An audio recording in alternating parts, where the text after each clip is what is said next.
Hello, and my name is David Bailey. I'm Director of Calma Research School and also Director of Research and Development at Bishop Hogarth Catholic Education Trust. During my time working as a teacher trainer, a consultant and someone who provides in-school support, I've had the privilege of working with a range of colleagues over a huge different set of projects to help support them to become teacher researchers in the classroom. So what I'd like to do is to talk a little bit today about what I've learned from taking people through those stages.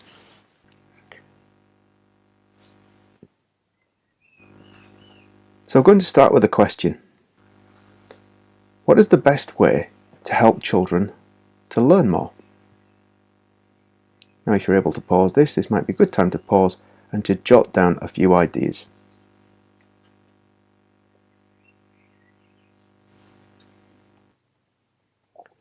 When we ask this question, we typically get a range of responses, and these include the following: the idea of engagement, the idea of developing good relationships with pupils, the idea of giving effective feedback.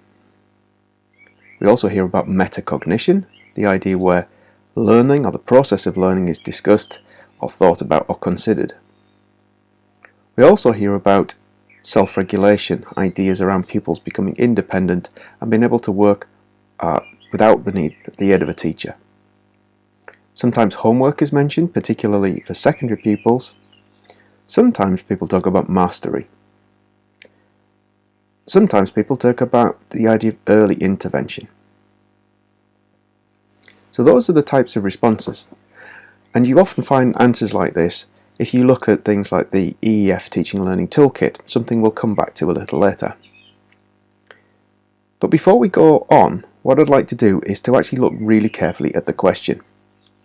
Now the question that we asked, what is the best way to help children to learn more? What I want to think about is what we mean by two parts of that. The first part of that is the idea of best. What do we really mean by best? And the second of all is, what do we mean by learn? So in this session, what we want to think about is 5 points. First of all, we want to think about what is meant by the idea of learning. We want to consider about what the best way to help learners actually might be and how we might find that out. Also want to talk about the idea of a teacher and a researcher, clarify some stages of teacher research, and provide some signposting of some support for colleagues.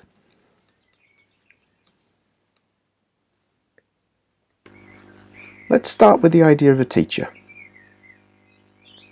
Again, if you're watching this and you're able to pause, this might be a good time to pause and think about how exactly you would define a teacher. What is a teacher's role?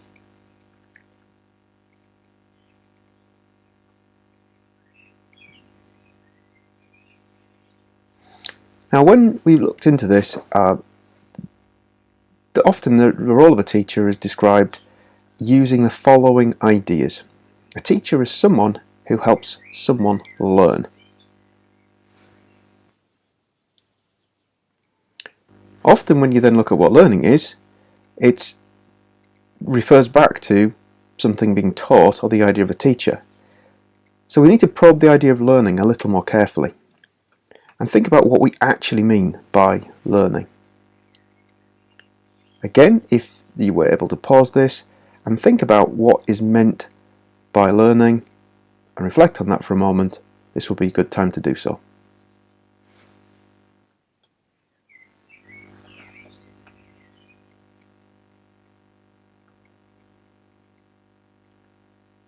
So if you look in as to what is meant by learning, 3 ideas keep coming forward.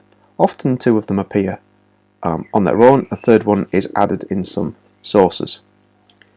There are 3 separate sections to helping understand learning. First of all is the idea of knowledge. Secondly, the idea of being able to do things or competence. be able to use that knowledge. And sometimes the idea of virtue is, do you do the right thing? So the idea of the ability to know more, to do more with that knowledge, and to do the right thing all appear. Now, most importantly, if this is to be truly learned, those abilities then need to be retained over time. So the idea that sometime later, having developed those abilities, that those abilities, when they're tested at some time later, still hold true. Those three separate ideas still come to the front.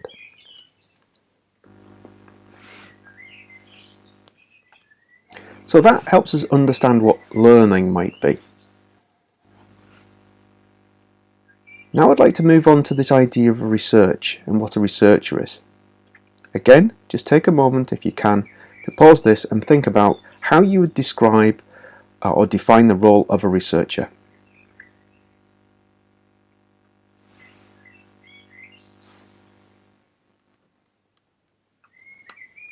Again, when you look into this, lots of different ideas appear, but crucially behind all of the definitions there is a kind of an understanding of developing some kind of knowledge or establishing some kind of knowledge, and that knowledge is objective, so it is the truth, it is the facts of the situation. And for an educational researcher, this is around the most effective way to educate. So that whole concept of teaching and learning wrapped up together.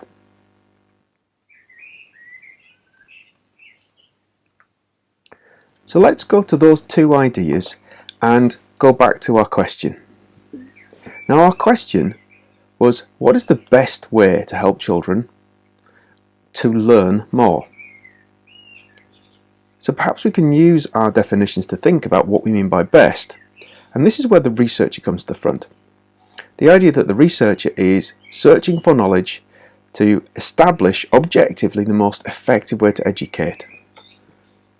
So objective understanding of effective education.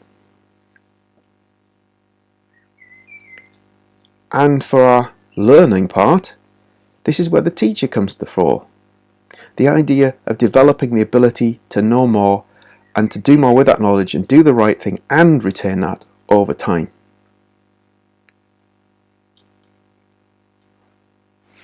So with those two ideas, that's why we need the two separate ideas of the researcher and the teacher to be able to think together. And what is perhaps most interesting is that this is the idea of a teacher-researcher. Now, a little bit about my background. So I started as an ITT trainee back in the mid-90s, and I would say that I probably became a teacher-researcher pretty quickly or pretty early on. And the question I've pondered is, aren't teachers always researchers? Well, I think the answer to that is yes, but also no. Because I think there's something special about the way in which research is done that helps teachers who are teacher-researchers move on more quickly. And to do that, what I'm going to do is talk about 3 stages of teacher research. Now, in these 3 stages of teacher research, what I'm going to talk about are what happens as you perhaps go through these separate stages. So the first stage, this is learning from your own mistakes. The second stage is learning from other people's mistakes. And the third stage is helping others to learn from those mistakes. Now you might recognise this in yourself to be able to think about what's happening as a teacher and a researcher. Now the important thing in stage 1, which we'll look at first, is that we're talking about learning from your mistakes. This is not just the same as making mistakes. The crucial aspect here is learning from what you've done. Now to do that, that's the idea of trying something and seeing what happens. And I think that requires 2 separate key skills. The The first of which is reflection. Did it work as it should? And how do I know that? And the second skill in there is evaluation. What's the connection between what I did and what happened? Or what was planned and what happened? So if it worked, why? Why did it work at that time with those pupils? And if not, why not? Now it's quite difficult to pick that apart because there's a whole range of reasons why something might or might not work at any particular time. But the idea of repeating that process through every time something new is tried helps people to learn from mistakes more quickly. And what turns out to be a mistake might work in some cases, but might not have worked in that particular circumstances. It doesn't mean it was a bad idea, it just means it didn't quite match. So the next thing to think about is thinking about how you decide whether it's worked. So the measure that you use to decide whether something's working or not, how does it check objectively all aspects of the idea that we described as learning? Now remember, in learning there were 4 things to think about. The idea of knowledge, that competence, and the idea of doing the right thing, as well as the ability to retain it over time. Now on the face of it, deciding whether somebody knows more and can do more is bread and butter for a teacher. The question is, can they retain that idea over time? So for example, let's say we were trying an intervention. We think it's a good idea to use flashcards to help children learn more keywords. That's an idea we've maybe come across. We want to test out whether it works. So the first question is, when do you test them? Do you test them immediately after you use them? Sometime later? Or both? Now the answer to that question matters quite a lot, because you might actually get completely the wrong idea as to whether this works if you test them immediately, alone. Equally, you might also get a different answer if you tested them sometime later. You might actually, by testing them in a particular way, actually help them remember more. So perhaps the testing is part of what you've actually done as part of the intervention. So that decision matters quite a lot. The next question is, how do you test them? Do you test them on the topic that you taught them the flashcards with? Do you just give them one set of flashcards with that topic and say, right, use these now, we're going to learn them and see how well they did? Or do you see if there's some kind of transference? Do we use another topic at a later date? Maybe that gives a slightly different answer. Then of course there's questions around who you test. Do you just test your class? Maybe this is just something you would want to try out yourself first. But maybe it's just the way you've actually looked at those keywords and perhaps talked about them in class. Maybe it's absolutely nothing to do with them using flashcards. You might have taught them in a particularly memorable way that helps them remember it. The idea of, does this transfer to somebody else? So would the same idea transfer into another teacher's classroom? Those are all questions that, when you're thinking about how an intervention works, actually really matter.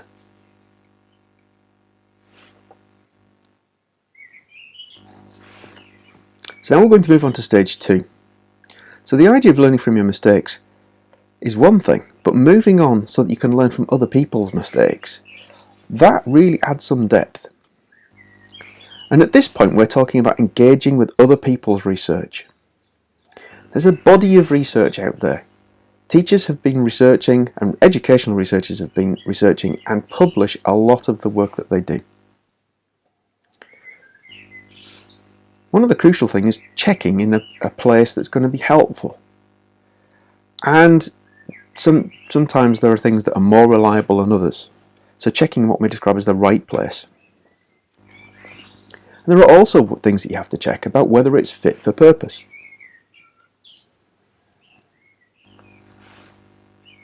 So, let's start by thinking about some sources of evidence.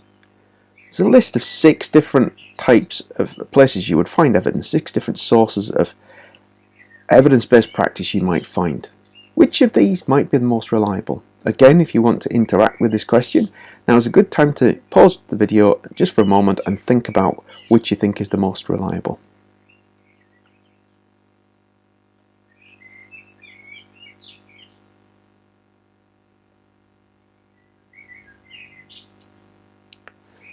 Now, crucially, the answer to this question is not straightforward.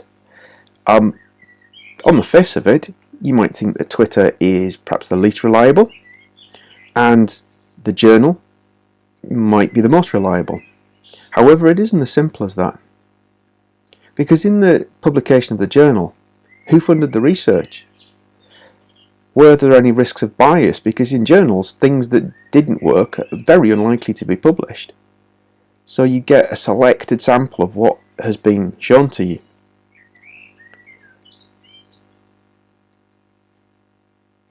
You also might find things in books where people have taken several studies and actually looked at them rather than just relied on individual studies like you might get in journals.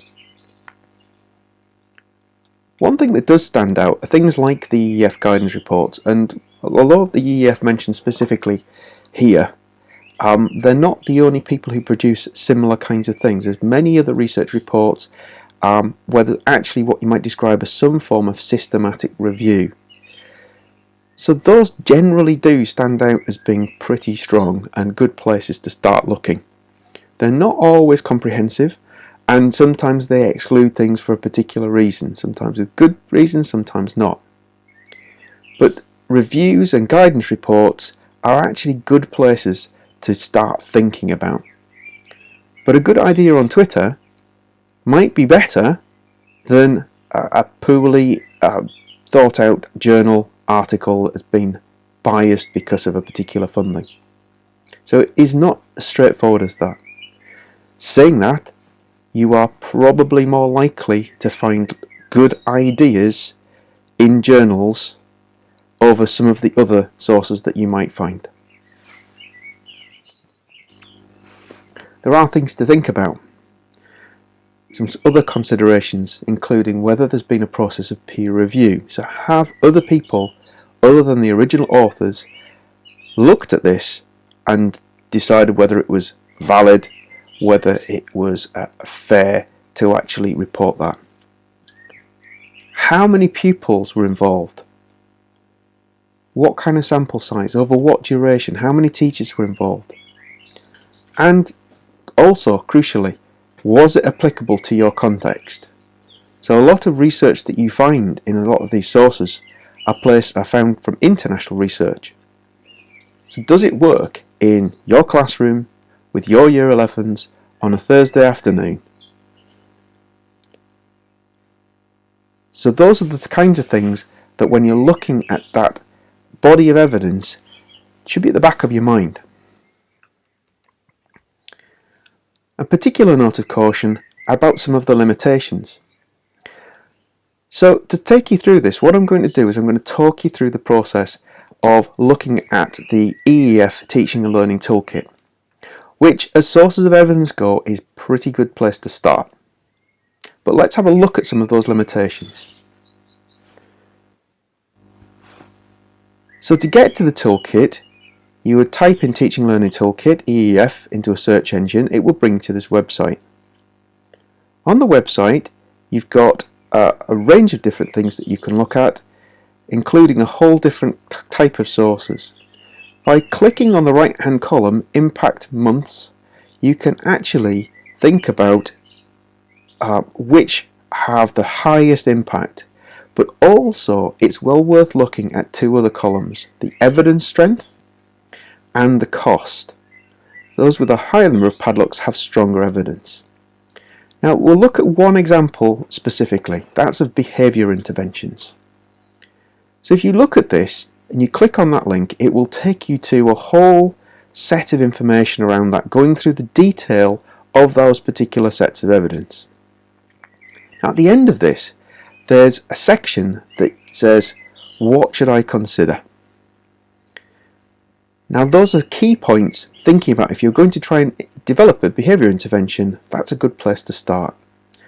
There's usually a summary document you can get from this section as well if you look at behaviour interventions. Now this is the kind of thing that works quite well when you're working with head teachers and with governors to be able to decide what to proceed in terms of interventions. So let's look back at that in some detail. The first page that within the toolkit takes you to that broad brush overview. Now in there it gives you a very sensible starting point as to things to look at. Remember that section at the bottom, which is the detail. Some considerations that when you're setting up an intervention that you really need to think carefully about. Now this is where the kind of underpinning principles jump out. These are the kinds of things that you should think about much more carefully and questions you might want to answer. Now, towards the right hand side is given a list of interventions that you can actually choose from. Now, following that, you can click into each separate intervention. So we've got an example of something called good behaviour game here. So let's say you're a secondary school teacher looking for an intervention to help support behaviour. You look at behaviour interventions, you see the evidence is strong, you see this is low cost, you click on this to find out the details, and you look really carefully. And the idea is that it's a game that's played to reward students to behave well. Now if you look at it, you see that it was tested at Key Stage 2. So you might think, well actually, this is not a good place to start. Just because something's been tested in another key stage doesn't mean it's not necessarily applicable, or that some of the principles from that may not work elsewhere. Of course they might. But the intervention as a whole is unlikely to work exactly as it was planned. It was designed for a different group. Another thing to bear in mind is that a lot of the interventions on the EEF website are designed for children who are where there's a high proportion of disadvantaged pupils in a particular school. And that's often where they're tested. So if you have a school where there's a lot of pupils who are disadvantaged, it's more likely to fit the context than if you don't. And that's something to bear in mind really carefully, is while the EEF do a lot of really good work in terms of checking out whether things work, the context for their studies is limited to that is often limited to that particular context. So if you actually look at the contexts of the studies, you can actually see how many schools were good, bad or indifferent. You can have a look at where those schools were. You can look at the profile about SEND and EAL, and that tells you a little more about the context. So rather than making some assumptions about behaviour interventions are all good and they're all equal, well, some work better than others in some contexts. So if you want to try and pick a sensible intervention, that is something you really should look at and consider carefully. Now there are some tools that will help you guide you through that process. Two in particular stand out. One is the EEF implementation guidance, and you can see a link to that on the screen. This is a document called Putting Evidence to Work. We'll look later at the DIY self-evaluation guide. Now the implementation guidance is a very detailed report, and it helps schools and teachers think carefully about if you're going to introduce an intervention into your school, how to actually go through that process. Now this is a summary from one of the pages of that. This is not the full report by any stretch of the imagination. This is just a very quick one-page summary of that process. The guidance report goes into details about what each of these things mean. But the reason for drawing your attention to this is that often people think about intervention as kind of a process of simply just picking an intervention, doing something, seeing how it worked. But I think the emphasis is often more on the do, actually getting on and doing the work, rather than actually doing the planning. The implementation guidance draws your attention to how big the planning process actually is. However, a 12-point wheel, which starts at the top and works clockwise round, the planning process before the delivery actually begins is half. It's 6 of those 12 points. So those 6 points are crucial to think your way through if you're going to actually pick a sensible intervention. It's not just as simple as planning and pick a good intervention, let's get on with it. You really need to think carefully about who's involved, how well prepared they are. Otherwise, it's likely to not work or not work in the way you intended. So do think carefully about picking an intervention if you're going to test it. So hopefully that's helped you think a little bit about how to engage with learning from other people's mistakes. The third stage, the stage that is to be moved on to once you've actually learnt from your mistakes and perhaps start learning from other people's mistakes in a way that helps your pupils, is to perhaps think about how you might share what you've learnt. So stage 3 is all about sharing your findings. So do think about communicating what you're doing through social media, through things like writing a case study. Perhaps it's something that's involved with your appraisal or performance management system in school, so maybe it would be something that would generate some form of formal report. I think if you find something that's really, really good, it is worth sharing more broadly than that. So look at writing an article for the magazines, or a journals article if it's a detailed study. Maybe it's a book. But there's plenty of things and opportunities to do that. For example, you can get in touch with your local research school. They often have blogs about people who've tried things out and would like to share their stories of success and, crucially, failure and why things failed. Because those are the kinds of stories that help other people learn from your mistakes too. It's not just about celebrating everything that works. It's about showing what didn't work and saying why, so other people can learn from that. Now you might remember I said I'd talk about the DIY self-evaluation guide as well. So this is the second of a set of tools that I think will really help you through this process.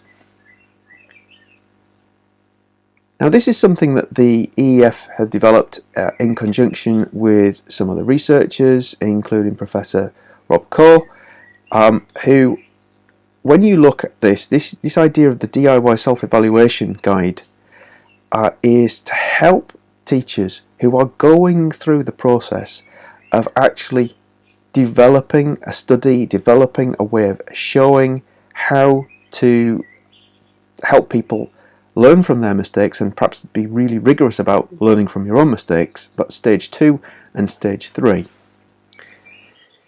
Now what it does is it takes you through a set of questions. Now those questions you can interact with on an interactive tool, and that allows you to help make some decisions which really strengthen the kind of work that you're doing. Now, crucially, through all of that, there are some certain things that I think you should think a little bit about, and the DIY guide really helps make some sensible decisions that avoid wasting time at some point later. Now the details of that would deserve a whole session just to itself, so I'll leave you to explore that.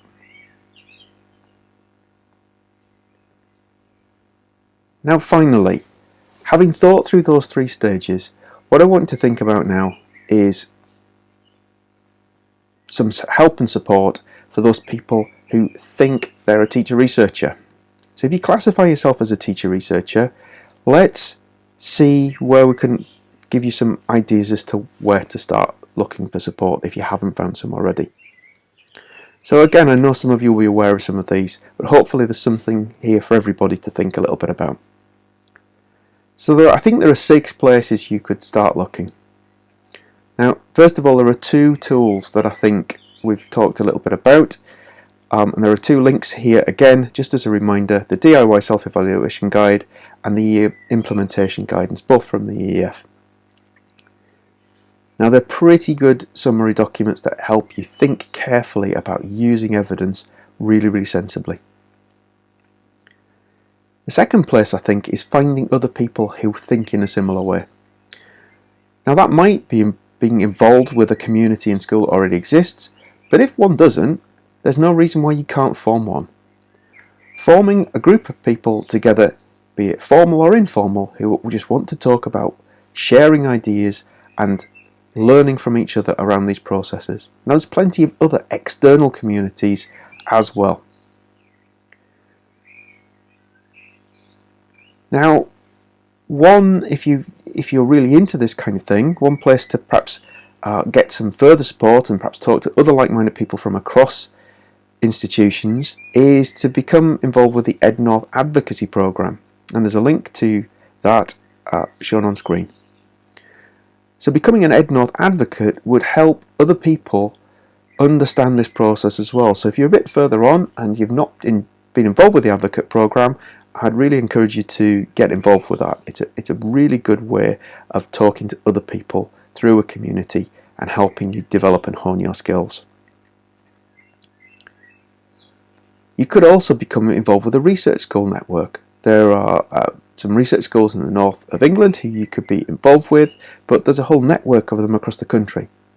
And you might find that the research school who you want to engage with is on your doorstep, but equally it might be a research school from somewhere further afield, because each research school has different interests and different strengths. Now, of course, if you're really into this kind of thing and you haven't thought about this already, maybe you should be looking at learning more about the process of research, maybe studying for a master's and writing these things up formally, or perhaps publishing some of your work through blogs and journals and so on. Finally, there's also training. Now, it doesn't matter which stage you are, whether it's stage 1, stage 2 or stage 3, there are always places to help you become involved with research, the process of research. And that is be involved through the EdNorth programme. It can also be involved from the research schools, and there's a whole bunch of other organisations and so on that provide that kind of training. So do find some support, do talk to each other, and do tell us about what you've been doing, because it's brilliant to hear about people who are involved with research, who are going through that process of learning and are at the point of perhaps sharing that much more widely. Thank you very much for watching this presentation. Hopefully it's given you something to think about and you'll be able to take something from this and use it in your own practice. If you have any questions about what was in the presentation today, please don't hesitate to get in touch using the details on screen now. We'd also love to hear from you if you're interested in research and would like to find out more. Please email research@carmel.org.uk if you'd like to find out more.